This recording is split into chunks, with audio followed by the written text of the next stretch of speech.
बेटा आ बेटे, घबराओ नहीं बेटा। हाँ कहाँ चल रहे हैं? हम बतलाएंगे। चेला जाइए कुटिया में आराम करिए और कुटिया की साफ सफाई कर डालना। साफ सफाई करेंगे, कुटिया की झाड़ू पोछा लगाएंगे। हाँ तुम बैठ के भजन करो, जब लौट गया तो हम खाना पानी बना रखब, मुर्गा ले आए हूँ। अरे राम राम राम, कहे राम राम राम कहे। अरे मुर्गा खाओगे महतमा हो करके? तो चलो पचौनी बनवा दे हम। जाओ जाओ बेटा। देखो सामने गंगा नदी दिखाई देती है, आओ चल करके गंगा स्नान करेंगे और हम वहीं पे बैठ कर भजन करेंगे। और बेटा कंचनगढ़ से एक मुसाफिर आएगा, वो मुसाफिर हमारे सीने पे वार करेगा, हमारे सीने से एक अनोखा रत्न निकलेगा और हमें बैकुंठ हो जाएगा। बेटा आ बेटा, आ चलते हैं। हाँ चलो चलकर अपने मकसद को पूरा करना बैठ चाहिए। जा बेटा। चलो चलो स्वामी चलो, और आगे चलो। इक्स करती है और खपा भी है, इक्स करती है और खपा भी है, वो सितम गए है दिलरुबा भी है, वो सितम गए है दिलरुबा भी है। इक्स करती है और खपा भी है, इक्स करती है और खपा भी है, वो सितम गए है दिलरुबा भी है, वो सितम गए है दिलरुबा। ठहरो, प्राणनाथ। तुम मुझसे हमेशा यही बात को पूछा करती थी ना हाँ हाँ कि आप कहाँ चलोगे और अभी मुझे कहाँ तक ले चलोगे। हाँ स्वामी, सुनो मेरी बहुत बात को। देर हो गई, टहलते घूमते आखिर कहाँ तक चलोगे? सुनो मेरी बात को। हाँ कहो स्वामी, क्या कहने चाहते हो प्राणनाथ? जरूर।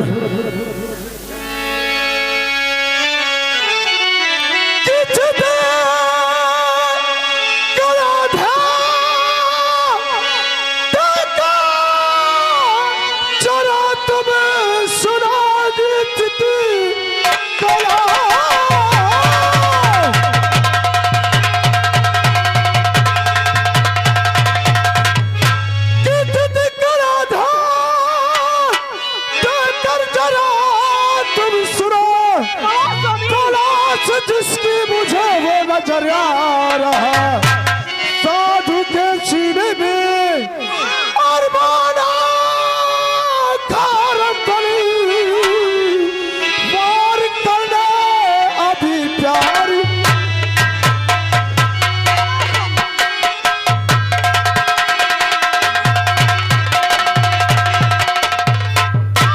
साधु और कंजर का अरे क्या वास्ता, माजरा कुछ समझ में है आया नहीं। अच्छा आप क्यों ढूंढते हो और इसी राज को, राज कुछ भी है मुझसे बताया।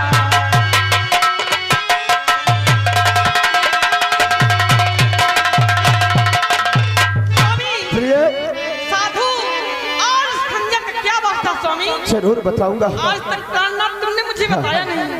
तुम्हें मालूम होना चाहिए, हाँ वो सामने जो गंगा नदी पर, ओ नदी, हाँ गंगा नदी का घाट जो दिखाई दे रहा है, गंगा नदी घाट पर देखो गौर से, एक ऋषि मुनि तपस्या कर रहे हैं हाँ हाँ स्वामी, और उनके सीने में एक अनोखा रतन है। अनोखा रत्न।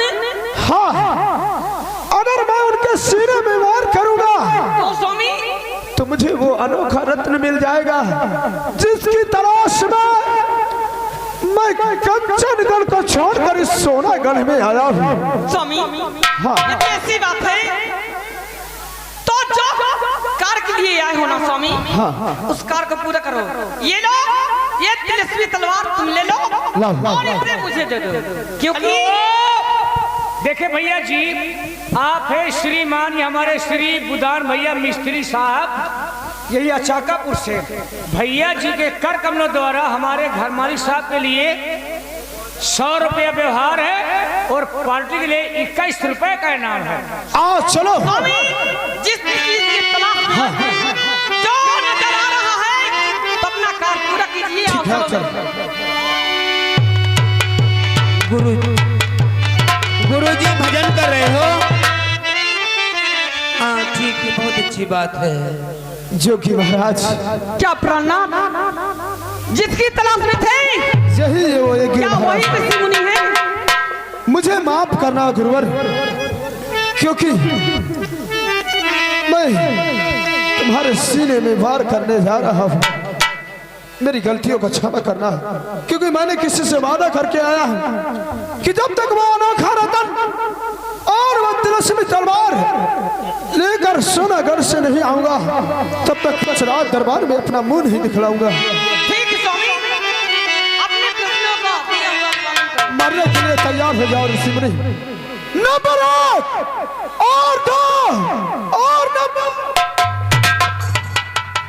स्वामी जो ही ऋषि मुनि के आपने वार करना चाहा, तो आपके हाथ क्यों रुक गए और क्यों आपके हाथ कांप गए? इसका क्या बताऊं, न जाने क्या बात है। जैसे यो ही ऋषि मुनि के सीने में वार करना चाहा, तो मेरे हाथ कांप गए स्वामी और ये तलवार।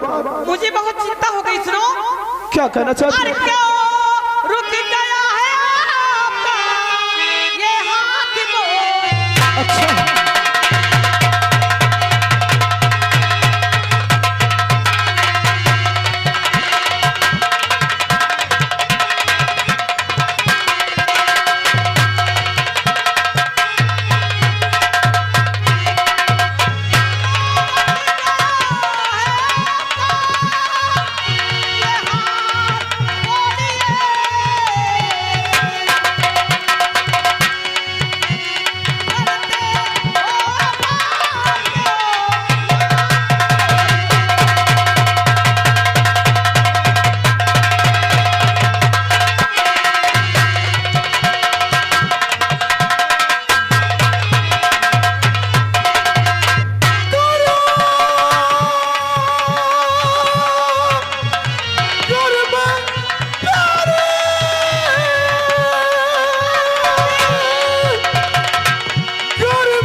ऋषि मुनि किसी ने प्रवार करता हूँ तो ये संसार मुझे हत्यारा कहेगा, पापी कहेगा। और रही बात, अगर मैं इनके सीने पर वार करता हूँ तो मुझे ऐसा लगा कि जैसे मेरी बहन राधा परेशान है, शायद मैं इनके सीने में वार कर दूं तो कहीं ये योगी महाराज भी परेशान हो जाएंगे। नहीं स्वामी नहीं, आपने कहा था ना, वन देवी ने ये मार्ग आपको बताया था। जो वन देवी ने कहा था उस वचन को पूरा करो ना। क्यों नहीं? शायद है। और आप है होरीलाल भैया धारूपुर से, ये 100 रुपए घर मालिक को व्यवहार और 11 रुपए हमारे कंपनी के लिए भैया जी को धन्यवाद। स्वामी शायद वन देवी इसी देवलोक की रहने वाली हो। हाँ। यदि वन देवी ने वचन दिया था और कहा था तो उस कार को पूरा करो ना, उससे अधूरा मत करो, अपने वचन को पूरा कीजिए। मुझे वार करना चाहिए योगी महाराज के सीने पर। गुरुजी हमारे भजन कर रहे हैं, अब मैं बात किसे स्वामी करूं? देर मत करो और अपने वचन का क्योंकि महाराज मेरी गलतियों को क्षमा करना, क्योंकि मैं मजबूर हूँ, मैं कुछ नहीं कर सकता, मुझे माफ करना ऋषि मुनि महाराज। नंबर 1 और नंबर 2 और नंबर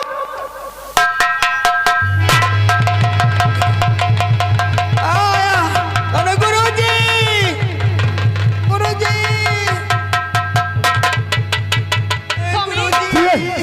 देखो ये अनोखा रत्न था। ये वही अनोखा रत्न है। मुझे छोड़ के आओ, चले गए। यहाँ से अपनी जान को बचाकर निकल लो, अगर नहीं खो जाएगा तो बेमान से मारा जाएगा। बच्चा कोई है, हमारे गुरुजी को बचाओ। गुरुजी, सरदार जी आओ चलते हैं इस जंगल की तरफ। देखते इधर हैं, हमें एक महात्मा रहते हैं और मैं उस महात्मा के दर्शन करना चाहता हूँ। ठीक है, आओ। मैंने अपना डाकू का चोला बनाया है और मैं उस महाराज से आशीर्वाद लेना चाहता हूँ। ठीक है, आओ सरदार जी। कोई मेरे गुरुजी को मार दिया, कोई मेरे गुरुजी को मार दिया, कोई है मेरे गुरुजी को बचा लो। ए, डाकू, सरदार जी, जिस महात्मा का आप दर्शन करना चाहते थे, मैं तो इनके पैर छूने आया था, लेकिन मुझसे मिलने से पहले ये तो भगवान को प्यारे हो गए। हाँ, लेकिन इनका कातिल कहीं दूर नहीं गया, इसी जंगल में छुपा होगा। इसको मुझे ढूंढना है, इसका पीछा करना है। लेकिन सरदार जी, ढूंढने से पहले मेरी बात सुनो। ये देखो, ये लड़का बैठा रो रहा है। इसको खड़ा करो मेरे सामने। अभी अभी मेरे गुरुजी को मार दिया, कोई मार दिया मेरे गुरुजी को, कोई बचाओ। मेरे गुरुजी को जान से मार दिया। ए बेटा, तुम कौन हो? क्या बात है, तुम्हें दिखाई नहीं देता? नहीं, मुझे दिखाई नहीं देता। मेरा नाम तो पृथ्वी सिंह है और मैं चंबल का मशहूर डाकू हूँ। डाकू हो? हाँ, डाकू साहब, मेरे गुरुजी को कोई आया, हार मार दिया और मैं गुरुजी को बचा भी नहीं सका। ये बताओ, तुम इन महात्मा के पास कब से हो? गुरुजी के पास हाँ। मुझे 6 महीने हो गए। और ये बोलो, ये आंखें तुम्हारी जन्म से ऐसे के बीच में हुई है?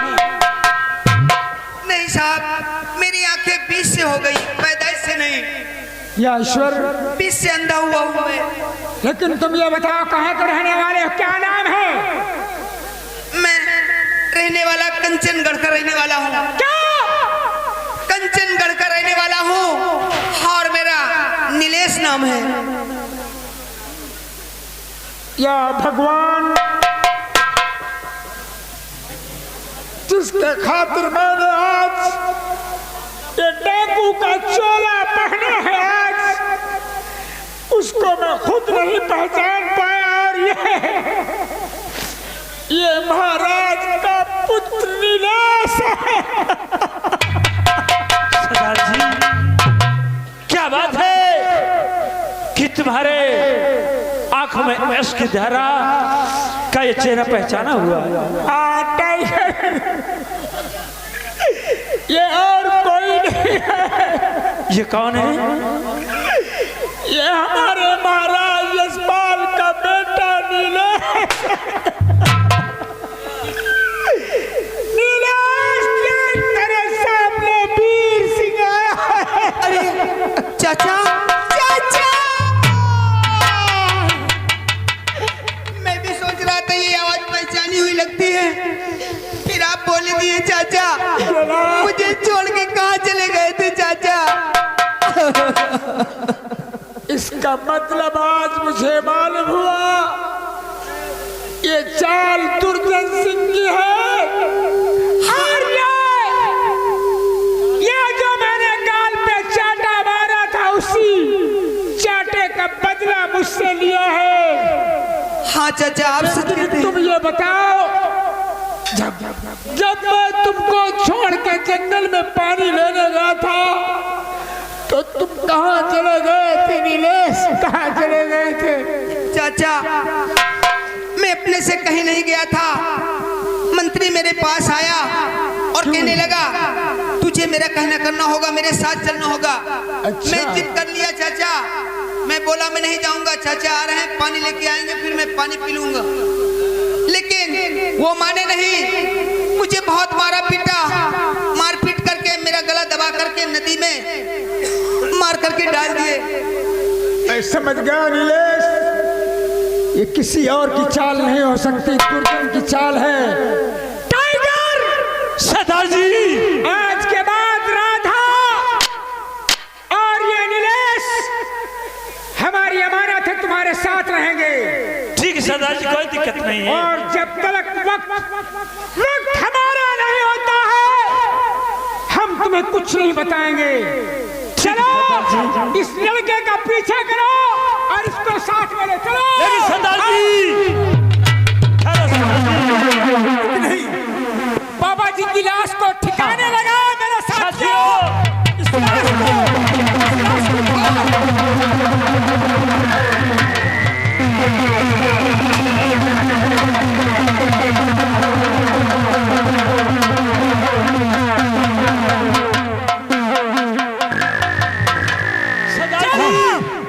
बाबा जी का कत्ल करने वाला इसको घेर लो। दूर नहीं गया है।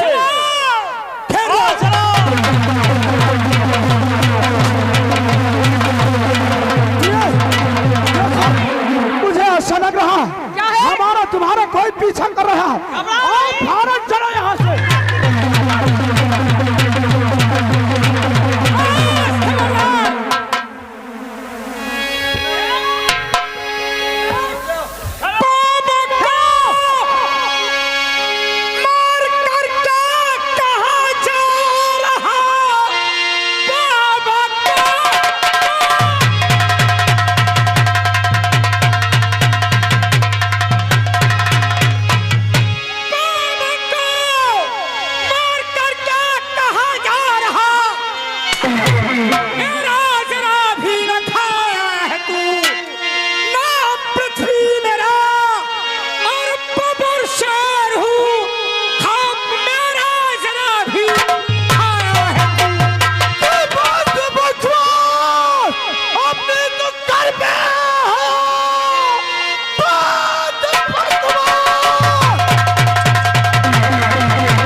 सरदार जी, तुम हुक्म दो, इस हालत में गोलियां मारूंगा, इसका चेहरा पहचाने नहीं आएगा।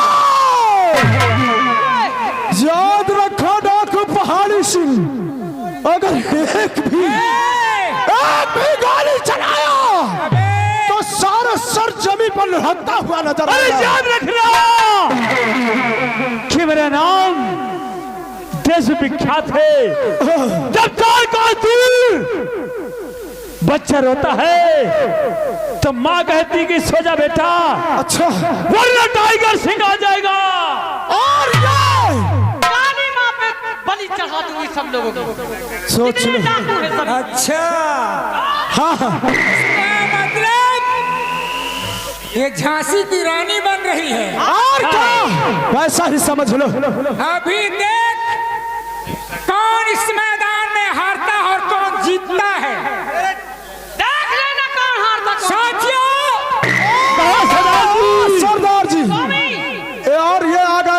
शिव शंकर भैया, ये हम सबके लिए पूरे 101 रुपए का पुरस्कार है। शुभ सलाह का शुक्रिया। मेरे दोस्तों, कहो सरदार जी, हमारे बीच कोई साथी हमारा नहीं आएगा। आज इसका और मेरा फैसला होगा। या तो पृथ्वी सिंह रहेगा, या तो तू साथियों पीछे हो जाओ। अपना अपने साथियों से कह दो कि हमारा तुम्हारा जंग होगा। यदि हमारा तुम्हारा बीच कोई आता है तो उसका सर जमीन पे लुढ़कता हुआ नजर आएगा। हमारा वादा है लड़के, हाँ, हमारे बीच कोई नहीं आएगा। और तू लड़ेगी कि तू बाहर रहेगी? वो साइड में रहेगी। मेरे साथी जो मैं लड़ूंगी, मेरे प्राण पहले मौत को देख गले लगा रही है तू पहले से पहले। ये शमशीर उठा रही है, मर जाएगी। शमशीर नहीं है। हाँ, ये लोग भी आओ मेरे साथ। ये तो ठहरा। तैयार हो जाओ।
महात्मा का वार हुआ, इसलिए इसमें शक्तियां कम हो गई है।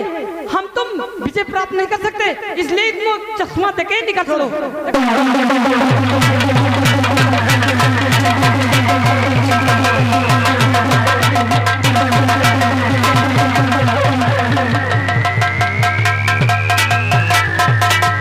सरदार जी, वो लड़का चकमा देकर निकल गया। हाँ, मुझे मालूम है। सरदार जी, इसको मालूम हो गया है कि मुझसे मैं इससे जीत नहीं पाऊंगा, तो इसने मुझे धोखे से कहा इधर कौन आ रहा, उधर निकल गया। सरदार जी, लेकिन भाग, अगर तुम हमें मना नहीं किए होते तो इस राजन इतनी गोलियां मारता, इसका चेहरा पहचाने नहीं आता। इसका वक्त आज नहीं था, वरना आज मेरे हाथों से खुद मारा जाता। क्यों नहीं सरदार जी? पीछा करो इसका, चलो।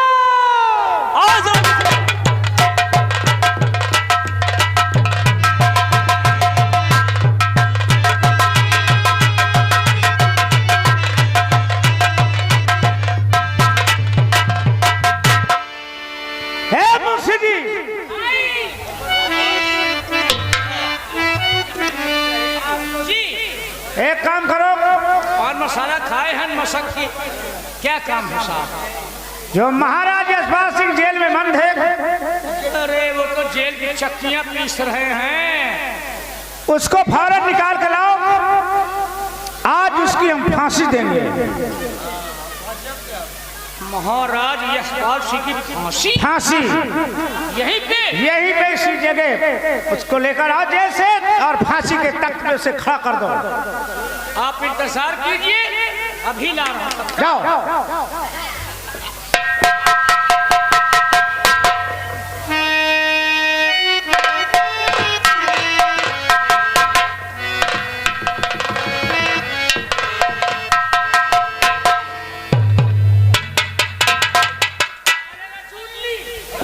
दरबारी तू भी नमक खराब हो गया। जिधर का पल्ला ऊंचा देखता हूँ वही खसक जाता हूँ। तू दोगला है। मैं दोगला नहीं, वो तो डेलिया है हुसार। महाराज क्या बात है? तो शायद ये सोचते होंगे कि मंत्री दुर्जन सिंह ने मुझे जेल खाने में डाल दिया है। मैं तुम्हें इसलिए जेल खाने में डाल दिया है, अब तुम बुढ़े हो गए हो और इस कंचनगढ़ का राजा बनने के काबिल नहीं हो, ना राज चला पाओगे, इसलिए मैंने तुम्हें जेल खाने में डाल दिया है। दुर्जन सिंह तू सिर्फ सपना ही देखता रहेगा।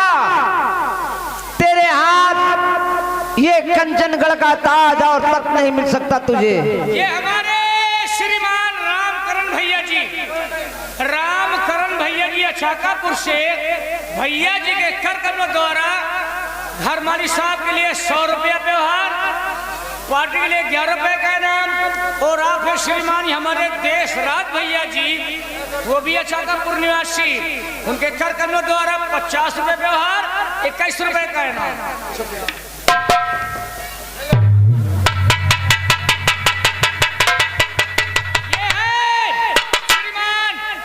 ये हमारे प्रेम सिंह लोधी आतंकवाद के विरोधी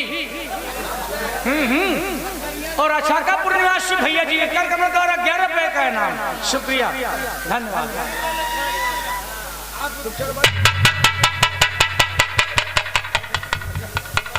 और अभी तक तुम जितना जीना चाहते थे जी लिया, लेकिन आज तुम्हारा आखिरी वक्त है। और दरबार दुनिया में इसे फांसी के तख्त में खड़ा कर दो, इसके गले में फांसी का फंदा डाल दो। कितना